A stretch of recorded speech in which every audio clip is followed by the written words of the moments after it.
Se você é produtor rural ou profissional da contabilidade e quer entender como a reforma tributária vai impactar o agronegócio, fique com a gente. Sejam todos muito bem-vindos. Sou Ronaldo César da Silva, coordenador da Comissão do Agronegócio e do Cooperativismo do CRC Paraná. Hoje vamos abordar de forma objetiva e didática os principais pontos da reforma tributária, o contexto que motivou as mudanças, os objetivos do governo, as alterações propostas, como o IVA, e os reflexos diretos para o produtor rural. Vamos analisar os impactos econômicos, os desafios, as oportunidades para os profissionais da contabilidade, além de oferecer orientações práticas para se preparar e aproveitar essas mudanças que virão. Antes de mergulharmos no conteúdo, um aviso rápido. Este vídeo é lançamento e tem 7 dias para ser hypado. Se você é da área e valoriza conteúdo técnico de qualidade, clica no botão hypar aqui embaixo para ajudar a nossa classe contábil a ganhar relevância no ranking do YouTube. Nosso tema hoje é Reforma Tributária e os reflexos sobre o produtor rural. Você vai compreender como as novas regras vão afetar desde o pequeno até o grande produtor e o que muda no dia a dia da contabilidade rural. Para nos guiar nessa jornada, temos a honra de receber Valdecir Mocua. Valdecir é contador, advogado, pós-graduado em Direito Tributário e em Tributação do Agronegócio, sócio fundador da Agridata, administrador e perito judicial, inventariante dativo, diretor fundador da Nikon e professor. Professor Valdecir, é um privilégio tê-lo conosco. A palavra é sua. Obrigado, meu colega Ronaldo, da comissão. Obrigado ao CRC, né, por essa oportunidade, por essa janela, né, que abre aqui para que todos os contadores, nossos colegas, produtores rurais, todos aqueles que puderem ter acesso, né, a esse material, terão uma oportunidade de conhecer um pouquinho mais a reforma tributária. Nós vamos fazer aqui uma conversa, a princípio, um pouco mais rápida no começo, a respeito do material todo que foi elaborado, e depois nós trabalharemos mais especificamente com o material do produtor rural, né? Aquilo que é diretamente vinculado ao produtor rural. Então, inicialmente, vou passar aqui algumas questões mais rapidamente um pouco a respeito da reforma tributária, para que depois nós possamos aprofundar um pouco mais dentro da atividade rural, que é o foco principal de hoje. Mas eu não poderia deixar de abordar um pouco desse contexto geral para justamente poder demonstrar no todo, né, não só na atividade rural, mas a reforma tributária como um todo, para que possamos ter acesso a esse conjunto de normas amplamente divulgado até aqui, porém ainda com pouca prática, né, na execução. Então, a reforma tributária ele tem um objetivo de redução, diminuição da carga tributária e simplificação. Então, quando nós falamos isso em redução e simplificação, evidentemente, pelo que já tem se visto, isso não será para todos. Para o produtor rural, que é o nosso tema principal de hoje, eu entendo, né, como profissional que atua exclusivamente na atividade rural, que não será uma simplificação. Porque, falando assim rapidamente já, o produtor rural hoje ele tem 3 obrigações principais, dependendo 2. Uma que são as obrigações sobre a folha de pagamento. A outra, que ele pode optar sobre a folha ou sobre a produção. E a terceira seria o imposto de renda.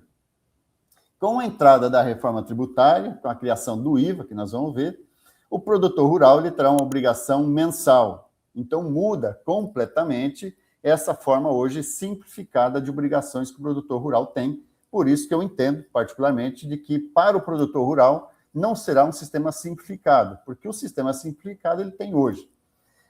E o que é a nossa legislação base hoje? A legislação base da reforma tributária é a emenda constitucional 132, que é lá de 2023. Depois nós tivemos a lei complementar 2214, de 25, que trouxe, então, o IBS e a CBS e o imposto seletivo. E a lei complementar 227, que é agora de janeiro desse ano, que traz sobre todos os aspectos de gestão e fiscalização do sistema.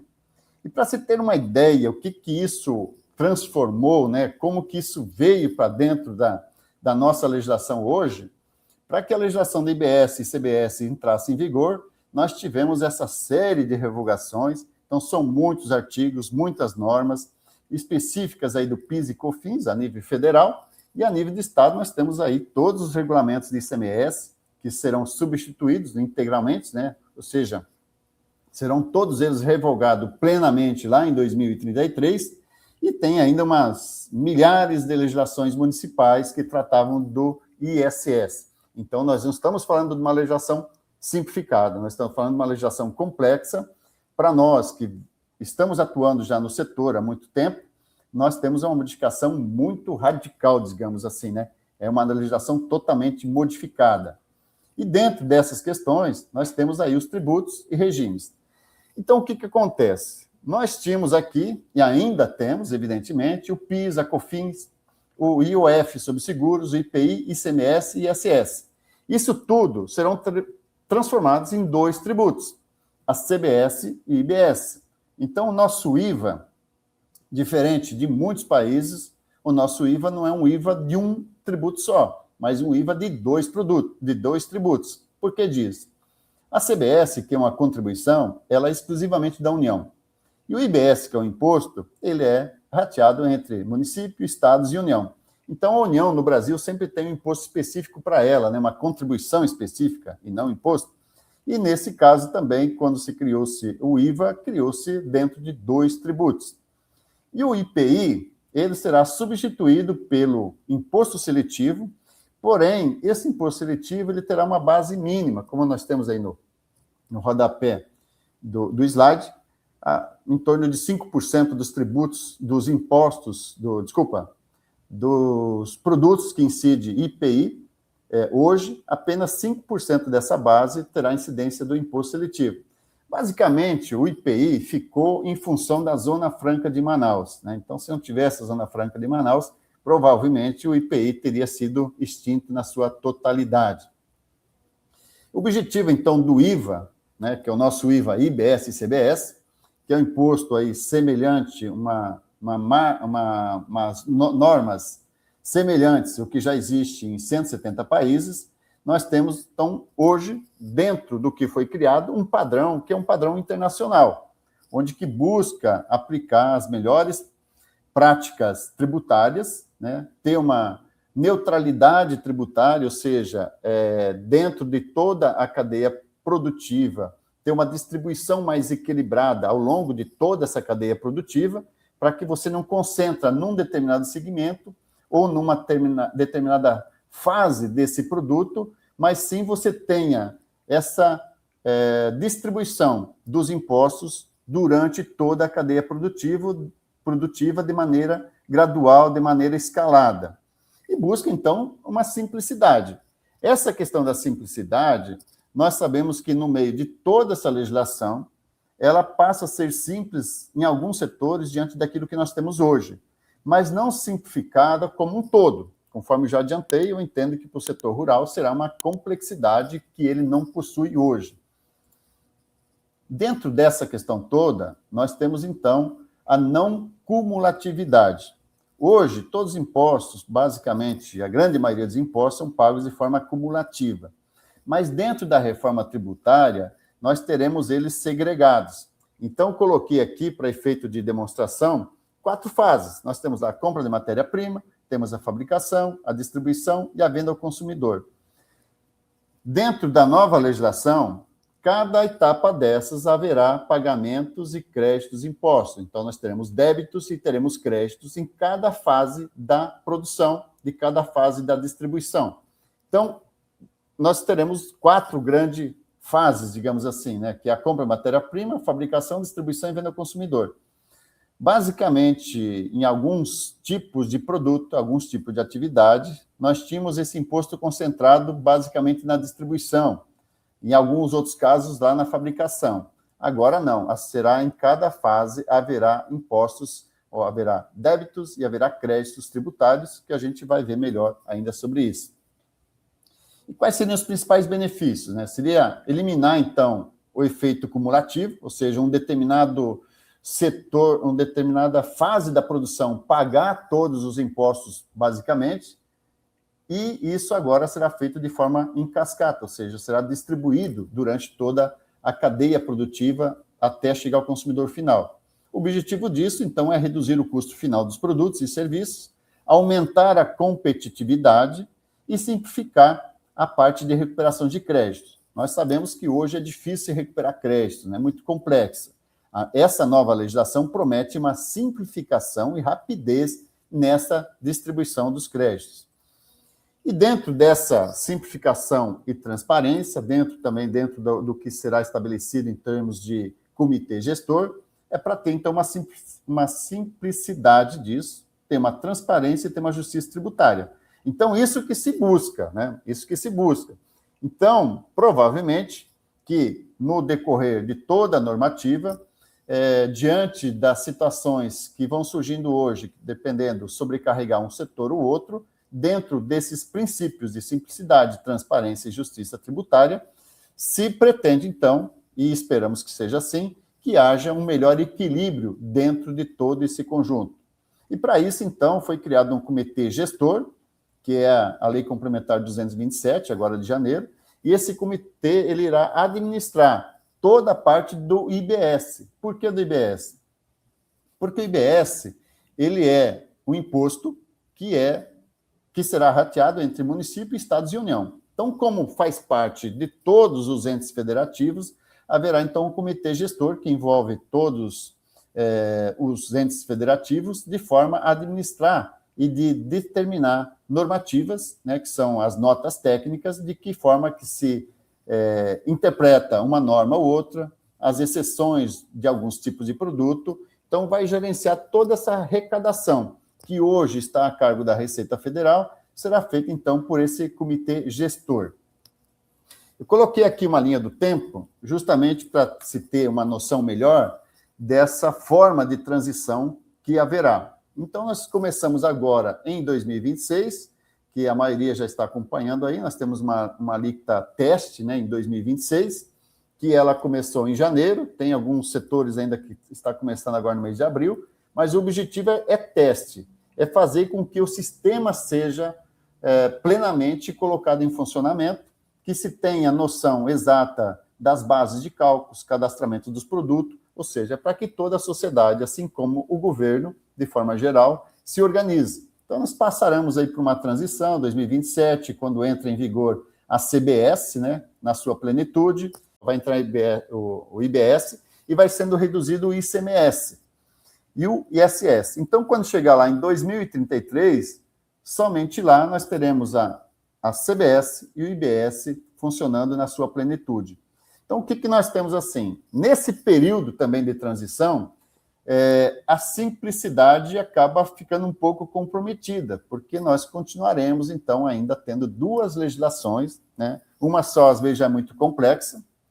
Nós teremos, então, duas legislações até 2033. Então, isso vai requerer, da parte dos colegas contadores, escritórios e tudo mais, uma organização e uma forma de trabalho muito bem elaborada, porque senão poderá ter algumas complicações no meio de todo esse processo de tendo duas legislações para que a gente cuide, né, administre isso para os nossos clientes.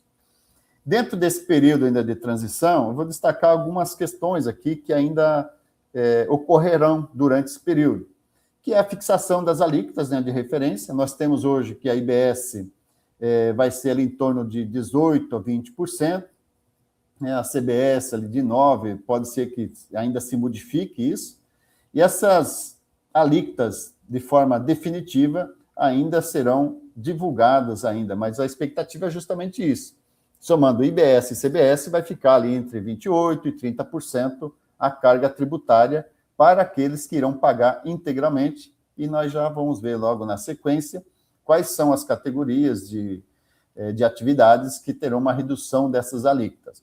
Então, esse objetivo desse período de transição é justamente ir adaptando todo o sistema e de forma que, ao final de 2033, todos os contribuintes brasileiros, todos os cidadãos brasileiros estejam adaptados. E nesse período, então, nós temos ainda os créditos de PIS e COFINS, tem os créditos de ICMS, que vão sendo amortizados, vão sendo regularizados, para que, chegando lá em 2033, nós tenhamos, então, o sistema plenamente funcionando. Dentro das normas gerais, vou colocar aqui algumas questões que ainda, né, serão muito debatidas, que são as definições dos produtos, né, o fato gerador, as imunidades, momento da ocorrência do fato gerador, local de operação, base de cálculos, alíquotas. Então, todas essas questões são questões que ainda serão muito amadurecidas. Nós temos a legislação base, evidentemente, mas todos nós sabemos que depois surgem aquelas questões de interpretação, se um produto vai enquadrar, não vai enquadrar, que são questões ainda que serão amadurecidas. É evidente que o que vem, então, de novidade principal é a não cumulatividade, né? Então, o contribuinte vai poder apropriar os créditos quando ocorrer o pagamento do IBS e da CBS relativas às aquisições.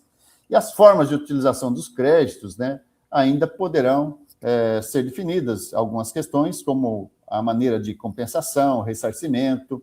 Então, são detalhes ainda que, no decorrer desse ano, a gente estará tendo acesso a todas as normativas que vão saindo, para que se tenha melhor entendimento de tudo isso.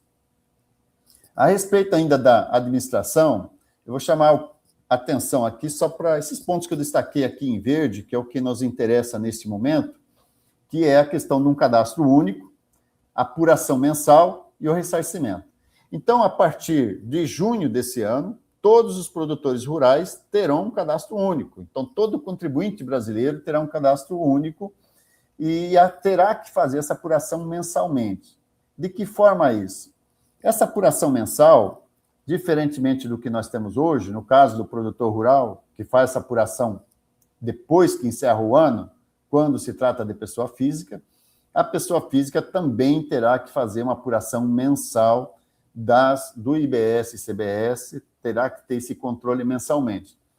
E o cadastro único, que é a grande novidade, né, que virá para o produtor rural, ele entra, então, em julho desse ano em funcionamento. Todo produtor rural terá um CNPJ. Esse CNPJ, diferente do que é hoje, que é numérico, ele será alfanumérico.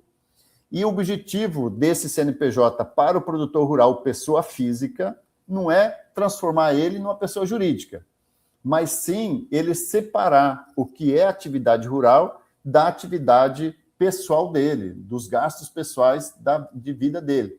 Então, esse CNPJ ele terá justamente esse objetivo, separar o que é produção rural daquilo que é particular, que é pessoal dele. E esse CNPJ entrará em vigor no mês de julho desse ano, para que até o final do ano vai se adaptando isso, e a partir de janeiro, então, de 2027, entra em plenitude o funcionamento da nova legislação. Vou falar aqui rapidamente, só para a gente dar uma ideia aqui, né, que é o cashback, que muita gente pergunta, tá, mas eu também vou ter o cashback.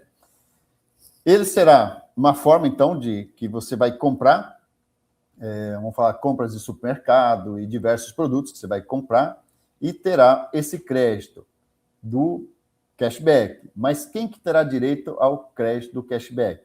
Somente as famílias que estão cadastradas no CAD único. Então, o cashback não é para todo mundo.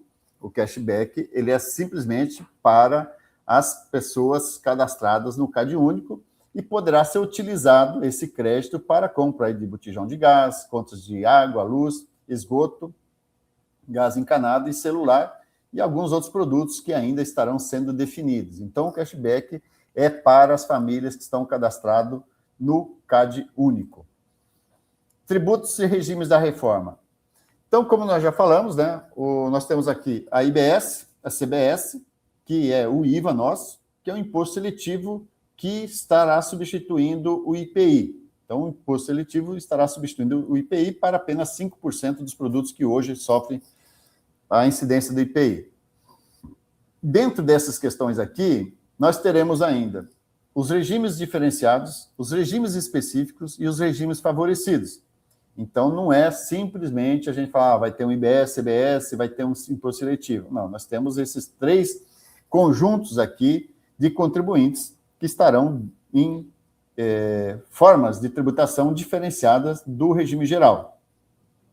E os 3 mecanismos que nós vamos ter acesso a partir, então, de janeiro de 2027, que é o Split Payment, né, que é um crédito, ou seja, no recolhimento automático dos tributos. No momento de eu comprar um produto, na hora de eu pagar, já vou estar pagando o imposto não irá mais para o comerciante, vamos falar assim, o imposto já irá direto para o governo federal. Então, no momento de adquirir, no momento de pagar, o imposto já vai diretamente para o governo federal. O cashback, então, será a devolução para as famílias de baixa renda, e o fast track será o processamento acelerado das restituições e compensações tributárias. Então, nós temos esses 3 mecanismos aí, que é uma grande novidade do sistema, da reforma tributária, e que estarão em vigor a partir de janeiro do ano que vem. Dentro das alíquotas diferenciadas, nós teremos aí a saúde, educação, agropecuária, transporte público, com uma redução de 60%. Ou seja, daquela alíquota que for definida, vamos dizer, arredondando aqui, 30%. Esses setores pagarão apenas 40% da alíquota total que for definida. E a cesta básica terá isenção total dos tributos, então. Dentro dessas questões, importante a gente destacar aqui o fato gerador da CBS e IBS. E isso é para todo mundo. Então, o fato gerador será no momento do fornecimento das operações de bens e serviços. Então, no momento que eu comprar, gera ali, o fato gerador estará naquele momento que eu fizer essa aquisição. E o pagamento do tributo será feito da seguinte forma: nas aquisições à vista, na data do pagamento de cada à vista, ou seja, comprei, vou pagar. Nas compras parceladas, será na data do pagamento de cada parcela. Então, quando eu for pagar cada parcela, naquela parcela estará embutida o valor do imposto, o valor do tributo, seja ela IBS, CBS, e esse tributo irá diretamente já para o governo federal, para o estado, município, será feita já essa distribuição. E a base de cálculo, então, será o valor de cada parcela paga. A alíquota será definida na compra parcelada, será aquela alíquota vigente na data da compra. E a base de cálculo será o valor de cada parcela. Então, quando eu fizer uma compra parcelada, se posteriormente for feita uma alteração da alíquota incidente, vai prevalecer aquela alíquota no dia que eu comprei. Então, se eu comprei no mês de janeiro, parcelei em 10 vezes, e lá no mês de maio ocorrer uma modificação, essa modificação da alíquota não vai afetar, vai ficar aquela alíquota do dia que eu comprei o produto. E nós temos ainda, dentro da questão do fato gerador, uma diferença entre o valor de compra e o valor de pagamento, que essa diferença entre valor de compra e valor de pagamento, né, poderá ser feitas compensações, né, poderão ser feitos créditos. Se eu comprar um produto e depois tiver alguma devolução antes de eu fazer o pagamento, eu poderei fazer o crédito, né, daqueles tributos que eu já paguei. Então, o que se está estabelecido na legislação, está lá no artigo 10, é que essa forma de valores que serão pagos diferentes daquilo que foi contratado, diferente daquilo que foi emitida a nota, haverá essa possibilidade, então, dessas compensações. E, a regra de tolerância será o seguinte: se o intervalo entre o pagamento e o fornecimento for de até 5 dias, o regulamento pode permitir o débito apenas no período do fornecimento. Então, essas questões, assim, são normas, são detalhes que, no dia a dia, nós estaremos sujeitos a seguir, a obedecer, a aprender e entender realmente de como que isso vai funcionar. Evidente que ainda terão muitas notas técnicas de explicação sobre essa questão aí. E caso ocorra um não fornecimento, né, ou seja, comprei, mas não foi fornecido, houve o cancelamento, o distrato do fornecedor, poderá apropriar créditos com base no valor das parcelas das antecipações. Então, se eu comprei, paguei já uma parcela, depois foi devolvido o produto, eu poderei fazer essa compensação. É isso que está estabelecido. O local da operação também é importante para a gente tratar aqui, porque no caso de bem material, será o local da entrega ou disponibilização do bem. No caso de bem imóvel, imaterial, inclusive direito, será o local onde o imóvel estiver situado. E serviços prestados fisicamente para a pessoa física será o local da prestação de serviço. E no caso de serviços de planejamento, organização, administração de feiras, exposições, congressos, espetáculos e exibições e congêneres, será o local do evento. E serviço de transporte de carga será o local da entrega, da disponibilização do bem. Então, aqui estão definidos lá no artigo 11, né, coloquei aí para que se tenha um melhor subsídio aí, né, para verificação, quanto ao local da operação. E a base de cálculo? Então, a regra matriz da regra de cálculo é o valor da operação, preço total do bem ou serviço. Porém, o que irá compor, além do preço combinado, irá compor essa base de cálculo os encargos, juros, multas e acréscimos cobrados do adquirente, fretes, seguros e outras despesas acessórias, e também os descontos concedidos mediante condição. Então, para fazer essa composição do cálculo, teremos que observar esses 3 critérios que estão estabelecidos aí na composição da base de cálculo. E o que se exclui, né? Se exclui da base de cálculo o IBS-CBS. Então, hoje nós temos essa guerra, né, fiscal aí, onde que deu tantas ações a respeito do ICMS, que ele estava na base de cálculo do próprio ICMS. No caso da IBS-CBS, não. A IBS-CBS não faz parte da base de cálculo do tributo que será pago. Então, esse é um avanço significativo e que ele será pago, então, em cima do preço do produto. Então, terá o preço do produto e em cima do preço do produto será cobrada a IBS-CBS. E aqui, a respeito da base de cálculo, quando não se tem o valor, em quais situações? Valor de mercado, utilizado quando não houver preço definido em operações entre partes relacionadas. Então, se tiver, vamos falar assim, uma permuta, permutei um bem pelo outro. Se naquele bem haverá incidência de IBS-CBS, porém não foi estabelecido, né, será então verificado pelo preço de mercado daquele bem. Então, quando houver operações que não têm valor definido, será feito, para efeito, evidentemente, de fiscalização, né, será tido como valor de mercado para se apurar a IBS-CBS. Em questões de câmbio, as operações de moeda estrangeira serão convertidas pela taxa do Banco Central na data da ocorrência do fato gerador. Isso está lá no artigo 12 da Lei Complementar, né, 214 de 2025. Vamos agora, então, para o produtor rural. O produtor rural, ele será um contribuinte da IBS, do IBS e da CBS. Então, muitos se perguntam assim, mas e o produtor rural? Vai ser contribuinte? Vai. Ele está lá no artigo 164 da Lei Complementar 214, e o produtor rural está dentro do sistema. Dentro da regra geral que nós temos hoje estabelecido, todos os contribuintes brasileiros, ou seja, todos os cidadãos brasileiros estarão dentro da IBS-CBS. Não ficou ninguém de fora, com exceção de alguns produtos, né, da cesta básica, alguns outros produtos que terão isenção, porém, em algumas determinadas situações, pode ser que eu forneça diversos produtos que são isentos, mas terá algum produto lá no meio que não é isento. Então, assim, todos os contribuintes, todos os empresários, todos os produtores rurais, todas as pessoas físicas serão contribuintes da IBS-CBS. Porém, a legislação definiu um corte aqui no caso do produtor rural. Qual que é esse corte? 3.600.000. Esse 3.600.000 será por CPF. Esse produtor, até 3.600.000, ele poderá optar pelo regime ou ele ficar pelo regime simplificado. Esse regime simplificado para o produtor rural, ele terá créditos presumidos. Nós vamos ver alguns detalhes sobre isso.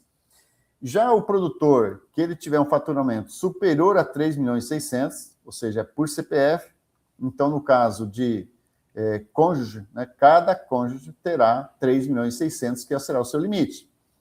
Aquele produtor que é superior, que tem faturamento superior a 3.600.000, esse produtor rural, ele estará dentro do regime geral, terá apuração mensal, será feito todos os controles, haverá obrigações acessórias mensalmente para serem cumpridas, então ele está dentro do regime geral. O outro produtor que terá um tratamento diferenciado é o produtor rural integrado, o produtor de frango, de suíno, todo aquele produtor rural que estará integrado. E esse valor de 3.600.000, ele será corrigido anualmente pela variação do IPCA. Então, esse teto aqui de 3.600, ele terá uma correção anualmente. Dentro, então, da reforma tributária, dentro dos novos conceitos para o produtor rural, nós teremos, então, aquele produtor que é optante pelo regime, teremos o produtor não optante, haverá créditos presumidos e o produtor integrado também terá tratamento diferenciado. No caso do produtor integrado, né, a indústria, né, para a qual ele estará vinculado terá, assim, o fornecimento das informações para que seja definido o enquadramento dele. Então, haverá, evidentemente, essa comunicação de informação, porque como que o fisco vai saber se é um produtor integrado? Então, durante esse período agora de transição, a partir do momento que for criado o CNPJ, dentro do CNPJ haverá atividades aonde que o produtor rural vai se enquadrar para que ele possa definir, né, informar se ele é um produtor integrado ou ele não é um produtor integrado. Então, são informações ainda que virão pela frente para que seja definido essa forma, né, de pagamento e de enquadramento. Dentro dessa questão do crédito presumido para aquele produtor com até 3 milhões e 600, caso esse produtor fature mais do que 3 milhões e 600, ou seja, quando a receita dele ultrapassar em até 20% do limite, quando ele chegar a 4 milhões e 320, ele passa automaticamente para o regime geral. Então, se ele tiver essa variação, ele vai passar para o regime geral quando? A partir do segundo mês subsequente à ocorrência do excesso de produção. Então, ele vem produzindo ali mensalmente, Chegou lá, por exemplo, mês de outubro, chegou lá em 4 milhões e 320, ele vai passar a ser um contribuinte normal, ele vai entrar dentro da regra geral, tá, da IBS-CBS.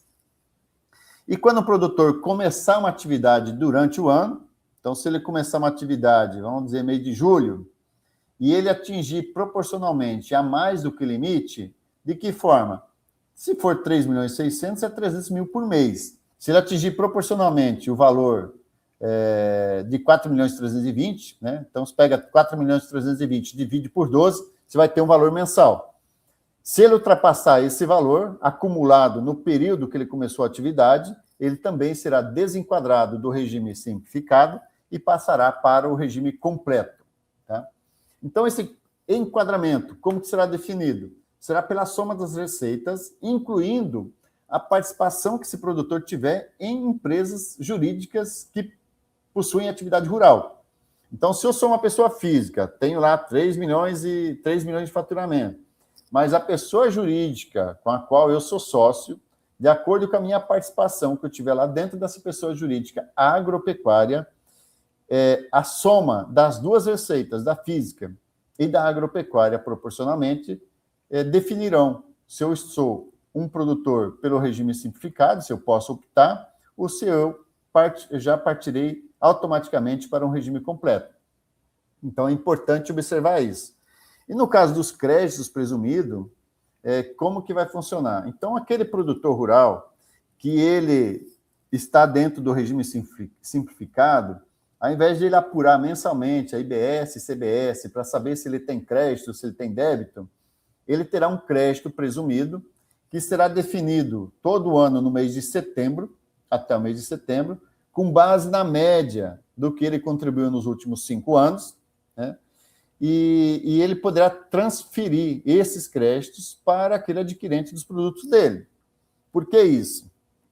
Porque, vamos falar assim, o comerciante que adquire os insumos, a produção dele, esse comerciante, ele precisará de crédito, porque todos estarão atrás de créditos, porque quanto mais crédito eu tiver, menos IBS e CBS eu vou pagar.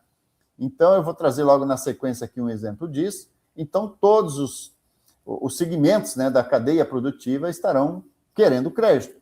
Por isso que foi definido que esse produtor, no regime simplificado, e assim como o produtor integrado, ele terá créditos para que ele possa repassar esse crédito para aquela empresa integradora ou para o comerciante. Dentro desses critérios do crédito presumido, então ele poderá ser definido por bem ou serviço fornecido, por nível de receita anual ou por tipologia de produtor rural. Então, nós estamos falando assim, um regime simplificado, mas que não é tão simplificado assim. Haverá diversos critérios para que esse produtor rural seja enquadrado e para que ele possa também estudar, fazer uma análise se compensa para ele ser um produtor pelo regime simplificado ou se é o melhor ele optar pelo regime completo. Em algumas situações, antecipando assim, que eu entendo que aquele produtor que use pouca mão de obra, por que pouca mão de obra? Porque a mão de obra não terá crédito, né? Os trabalhadores não gerarão crédito para o produtor rural. Então, se ele tiver pouca mão de obra e tiver custo de insumos altos, bem provável que compense ele pelo regime geral. Mas ainda são critérios que precisarão ser analisados, são planejamentos que precisarão ser feitos durante esse período aqui, vou falar assim, até o final do ano, para que em janeiro do ano que vem ele possa fazer a opção ou não do regime. Então, durante esse ano de 2026, é um ano chave para se estudar essa situação aí. Dentro ainda da questão dos créditos presumidos, né, serão levados em conta o valor da operação, o crédito, né, e o valor líquido fiscal. Então, essas questões todas precisarão estar contempladas dentro desse critério de quando o produtor rural irá fazer a opção ou não pelo regime simplificado. E a metodologia, então, de cálculo e aplicação dos percentuais haverá o seguinte, então, como já adiantei, até mês de setembro de cada ano, será feita a divulgação, então, das alíquotas e dos créditos presumidos que o produtor rural terá acesso. Então, ele saberá, no mês de setembro, qual é o crédito presumido, porque isso será definido, a princípio, por percentuais que ele terá para o ano seguinte. Essa proporção estará entre IBS e CBS cobradas nas aquisições dos produtores rurais e o valor total de bens e serviços por eles fornecido. Então, é um cálculo que será feito com base naquilo que se compra e naquilo que se vende. Pela média dos percentuais dos últimos 5 anos. Possibilidade de diferenciação por categoria de bem e serviço, receita anual e tipologia. Então, essas questões aqui estarão dentro desse cálculo que será definido pelo comitê gestor para que se possa fazer essa transferência para cooperativas, para empresas, no modo geral. Então, essa será a fórmula que será aplicada. Eu coloquei aqui, então, um exemplo do que é o split payment, que é o crédito e débitos automáticos em determinadas fases, em determinadas negociações que haverão dentro da nova sistemática do regime tributário. Então, nós teremos aqui compensação com créditos, recolhimentos líquidos na liquidação financeira, então, no momento de pagar, já haverá, então, essa compensação, recolhimento pelo adquirente e pagamento pelo fornecedor. De que forma? Se eu comprei, no caso, 100 mil reais, considerando, então, que o produtor rural ele terá um rebate, né, terá um desconto na alíquota de 60%. Então, calculei aqui em cima de 28%, que seria a alíquota base geral. Então, se eu pegar e aplicar 40%, né, ele tem um desconto de 60%, a alíquota do produtor rural seria de 11,20%. Estou colocando aqui uma alíquota estimada. Então, se eu comprei 100 mil, paguei 11,20%, eu paguei 11.200 de IBS e CBS. Já juntei as duas aqui.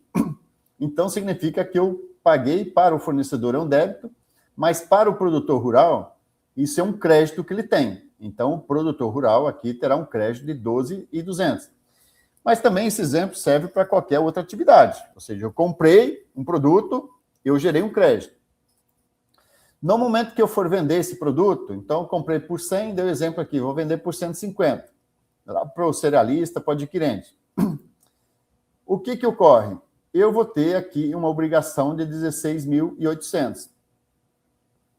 Como eu já tenho um crédito de 11.200, né, porque eu já paguei, então eu vou fazer essa compensação. Esse é o split payment, aonde que eu vou ter essa compensação já automática daquele crédito que eu tenho, né, sobrando a obrigação da diferença. Então, nesse caso geral, né, o total de IBS-CBS recolhidos na cadeia foi de 16.800. E houve recolhimento, então, em 2 etapas. Quando eu comprei, paguei 11.200, compensei sobre a diferença, há uma diferença de 5.600 para fazer o recolhimento.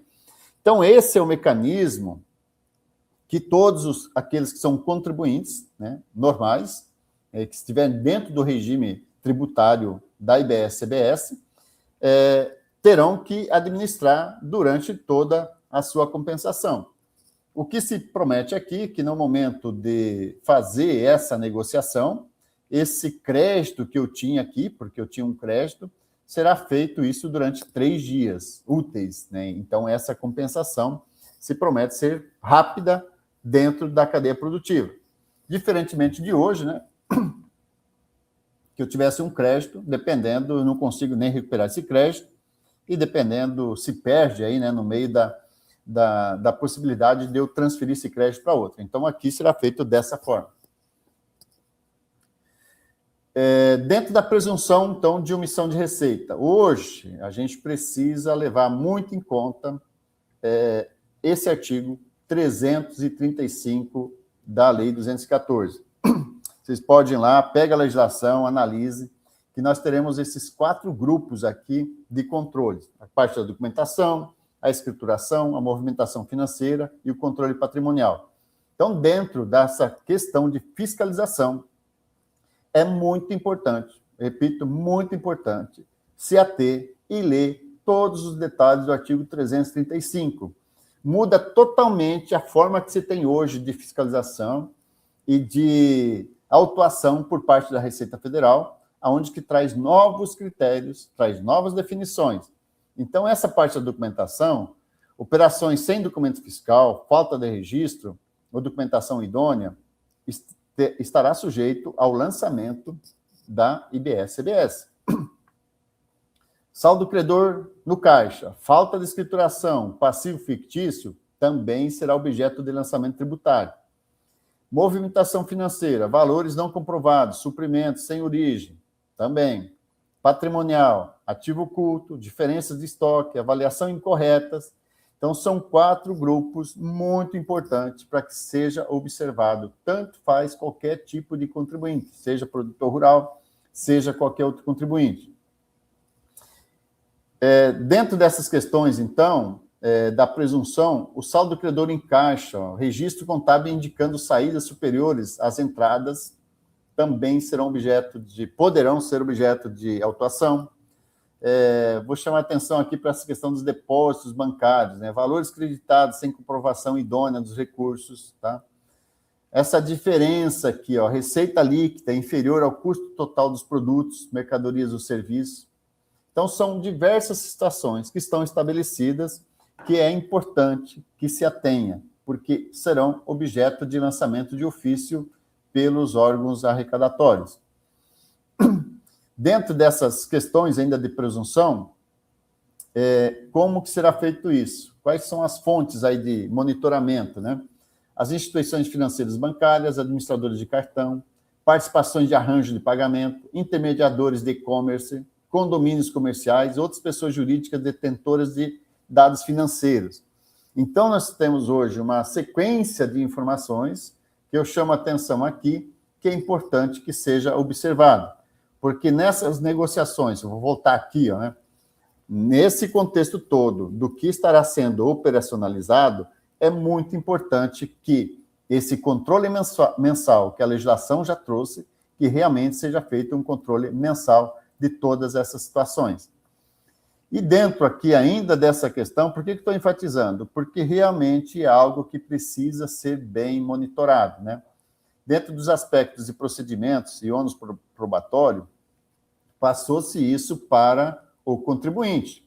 Então, presunção legal estabelece a omissão do contribuinte, quanto à prova documental, o contribuinte apresenta provas escritas, e fiscalização identifica, né, detecta indícios de irregularidades, e a decisão fiscal, a autoridade analisa e decide o lançamento.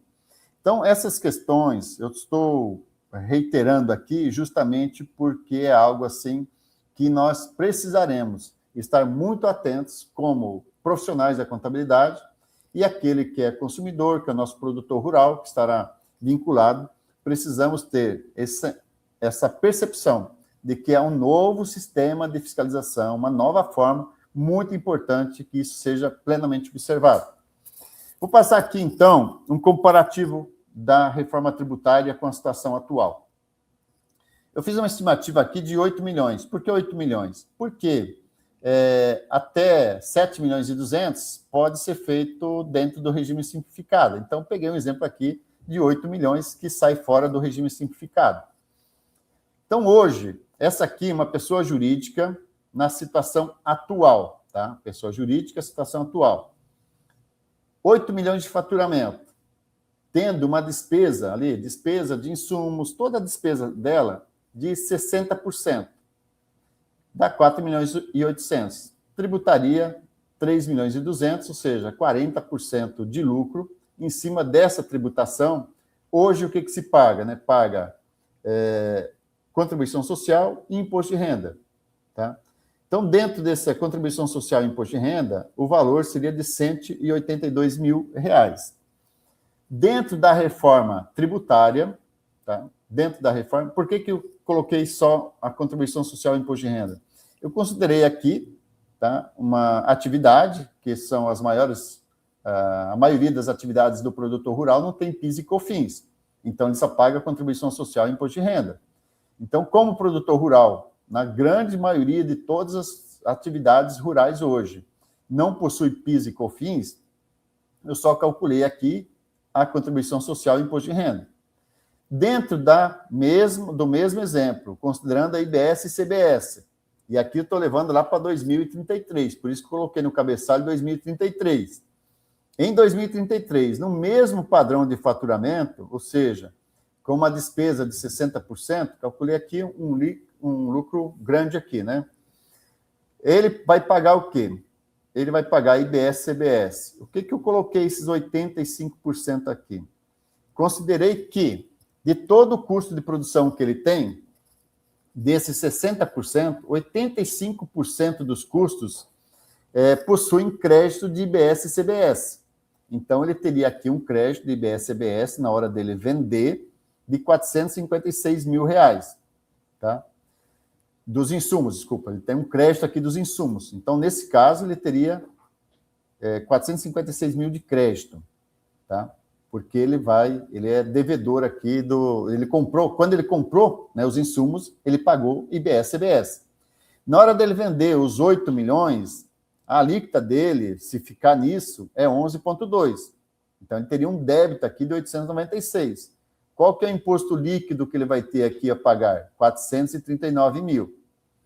Então, nesse exemplo que eu coloquei aqui, né, ele teria um aumento de imposto de 3,2% na carga tributária sobre a receita bruta. Aqui ele está pagando 2,3% sobre a receita bruta. Dentro da IBS-CBS, nesse exemplo, ele pagaria 5,2%.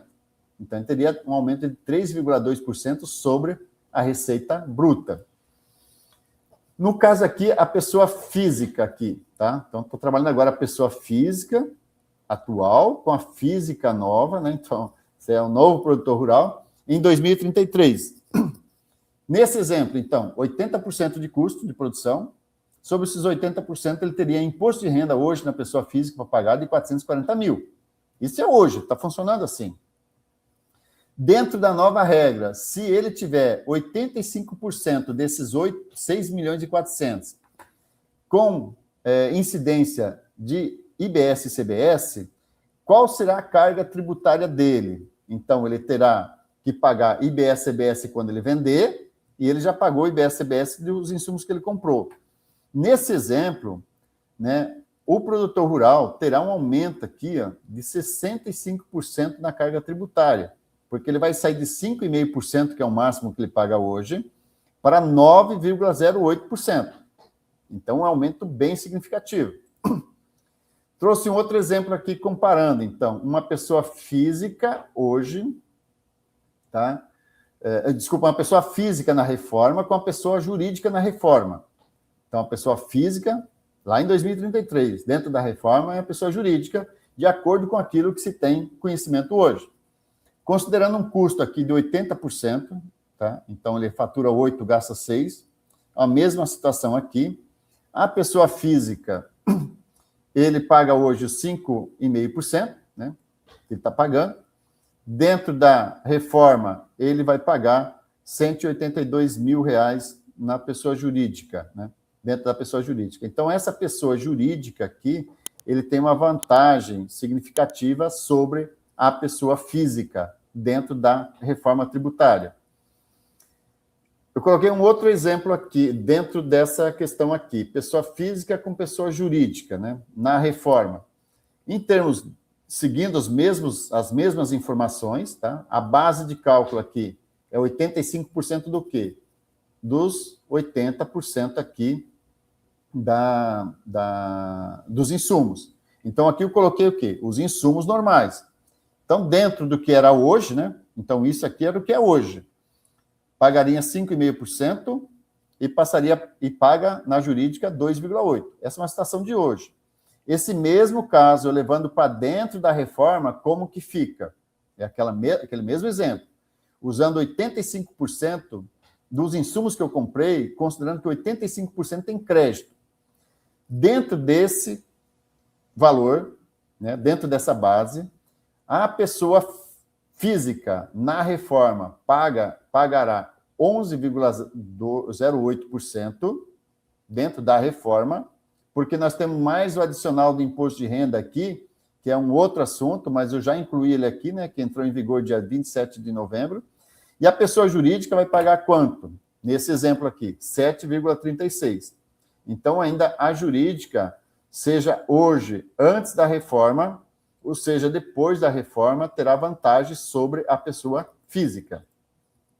Peguei um outro exemplo aqui de 19 milhões e 800.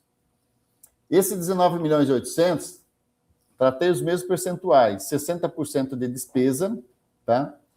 E comparando aqui a pessoa jurídica com pessoa jurídica. Então, a pessoa jurídica hoje, ela paga o quê? Contribuição social e imposto de renda.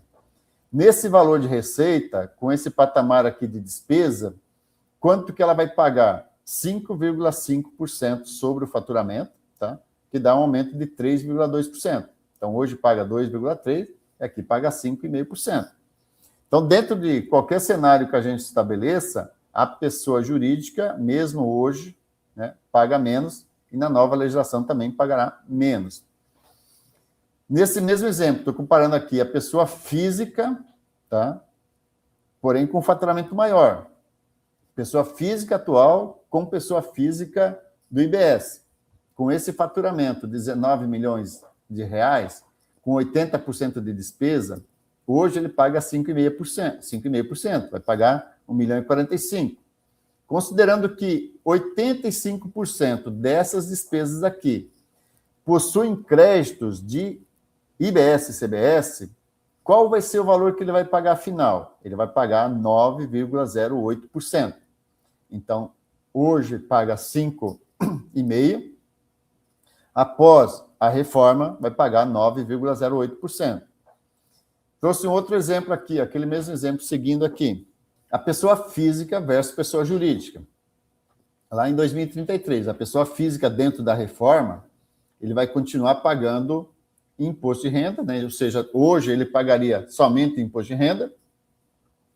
Dentro da reforma, ele vai pagar a contribuição social e IBS, mas aqui eu estou comparando assim, no que está hoje. Então, no que está hoje, ele estaria pagando 5,5% e pagando 2,28%. Aí eu coloco ele dentro da reforma, considerando que 85% do gasto dele com a produção tem crédito de ICMS, de IBS e CBS. Dentro desse cálculo, quanto que fica? Na pessoa jurídica, ele vai ter um gasto de 6,5%, né, um tributo líquido a recolher de 5,86%, e na física, 11,08%. Então, o que ocorre aqui dentro desse contexto aqui? Nós precisamos analisar o que vai definir e o que vai nortear todo aumento de imposto vai ser a quantidade de crédito que você vai ter, que o produtor rural vai conseguir obter na hora dele comprar os insumos. Esse é o grande fator. Concluindo aqui, nós temos o que hoje? Dentro da reforma tributária, nós teremos novos termos, então. Resumindo, nós temos CBS, IBS, IVA dual, imposto seletivo, split payment, cashback, fast track, regimes diferenciados, regimes específicos, regimes favorecidos.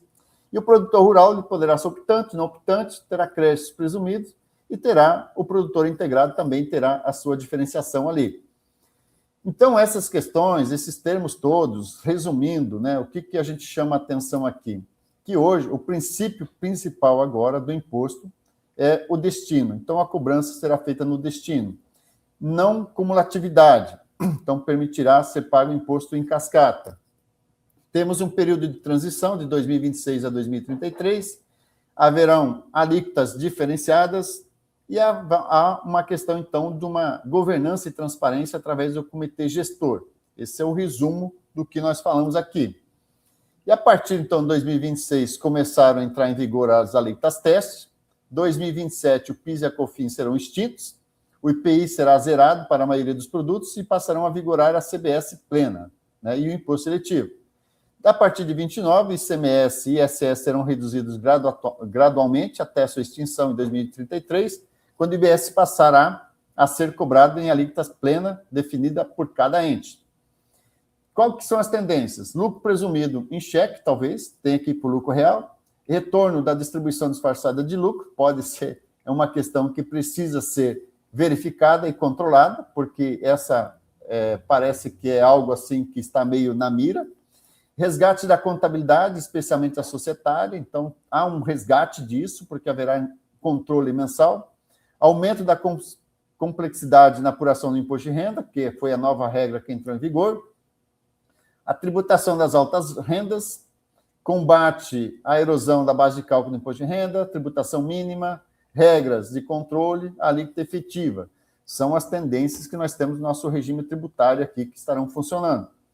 Então, são essas as questões que eu tinha aqui para tratar, né? Eu sei que é um assunto complexo, mas eu já adianto o seguinte, né? Nós precisaremos estar atentos a essas questões, precisaremos estar antenados e precisaremos acompanhar no dia a dia essa evolução, participar de muita palestra ainda, muita discussão, para que tudo possa ser alcançado, né, até a gente chegar lá em dezembro, né, Ronaldo? É uma situação realmente que requer muito estudo, muita dedicação aí, né?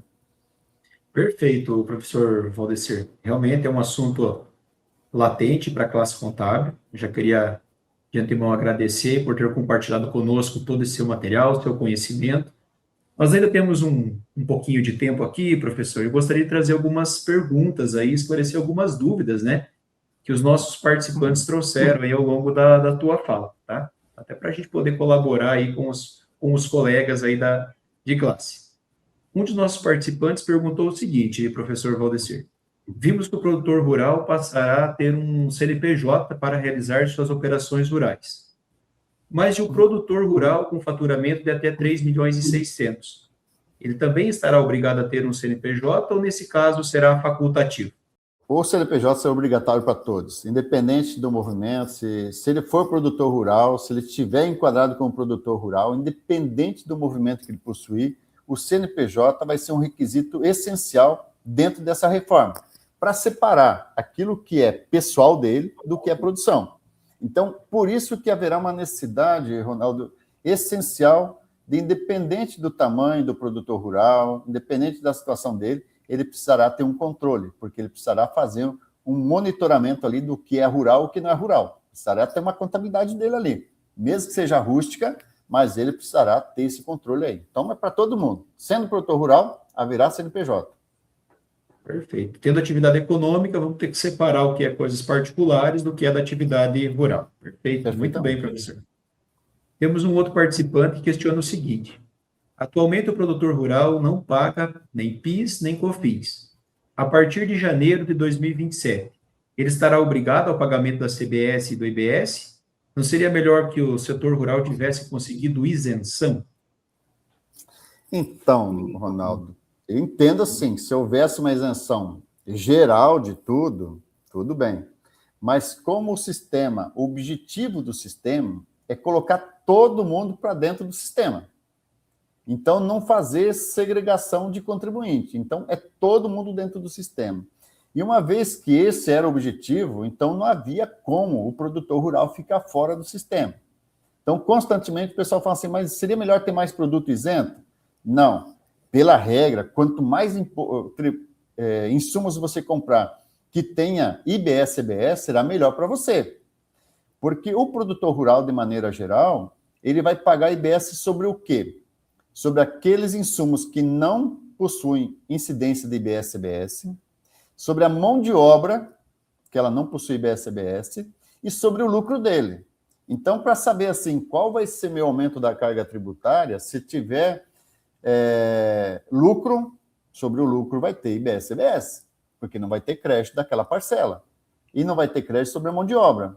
E poucos insumos, alguns insumos fitossanitários, algumas coisas assim, pouquíssimos produtos não terão IBS-CBS. Então, nesse contexto da forma como foi estabelecido, é importante que o produtor rural busque também a adquirir insumos com créditos de IBS-CBS para que ele possa ter uma redução na carga tributária dele, né? Perfeito. O conceito é quanto mais gente pagando, teoricamente teríamos uma redução de alíquota, né? Esse é um conceito que a reforma traz para nós, né, professor Valdecir? Né? Sem entrar no mérito de outras coisas, mas um ponto forte dela que se argumenta seria esse, né? Realmente. Legal.